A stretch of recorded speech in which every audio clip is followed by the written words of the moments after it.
Put yourself in position to win big on Kentucky Derby Day with the power of daily racing form. Visit shop.drf.com and get past performances, expert picks, betting strategies, clock reports, and more. Again, that's shop.drf.com. Dan Illman, Mike Beer taking a closer look at Kentucky Derby contender Jace's Road, who got into the Kentucky Derby after the defection of Blazing Sevens. Here's a closer look at Jace's Road, a $510,000 yearling by Quality Road, who ran okay in the Louisiana Derby last time out, went third. He didn't have a great post position. He acted up a bit in the gate. Then when the gates opened, though, I thought he had a pretty decent trip. He was pressing a rather moderate pace set by the winner, and he just couldn't finish with that horse. Yeah, looked like they had designs on the lead actually early in that race, Dan. First time through the stretch, he was going forward pretty strongly, but so was the winner, Kingsbarns. And Kingsbarns wound up securing the rail, and that forced Jace's Road to sort of set up a tracking spot on the outside. I agree with you. Overall, his trip was a pretty good one.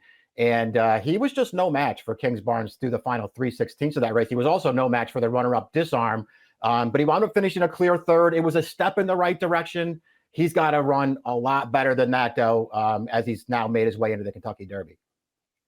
It's fair to be forgiving of his races in the Southwest in the street sense. Two disappointing performances, especially the latter race where he was the favorite at Churchill Downs. It appears this colt just doesn't like a wet racetrack, and he caught slop both times. So you look at his last two fast dirt races. The Louisiana Derby was fine. The Gun Runner, a race against weaker competition at the fairgrounds, although Ray's Kane has come back to do some good things, he was able to get to the lead, and he was able to sprint on home to earn a career best 90 Beyer speed figure. Maybe he's a little bit dirtied up. He does bring a little bit of speed to the party. He does bring speed. That's a good thing. I don't think this is the Kentucky Derby, at least so far, that projects to be run at a super fast pace. So it feels like Jace's Road could get forward in here. Maybe that will work out for him. But it also doesn't feel like, Dan, it's going to be, some kind of walking pace either. And this horse has a lot to prove in that regard, because he's run fine, obviously, in his fast dirt races while able to keep close to the pace. But it's not like any one of his races so far makes him a major contender in a race like the Kentucky Derby. Do you have some distance concerns in noting that Jace's Road will probably be a very good price on Derby days by Quality Road? The dam's a full sister to a multiple stakes place turf sprinter, but this is the family of the great mare Silver Bullet Day who could go long.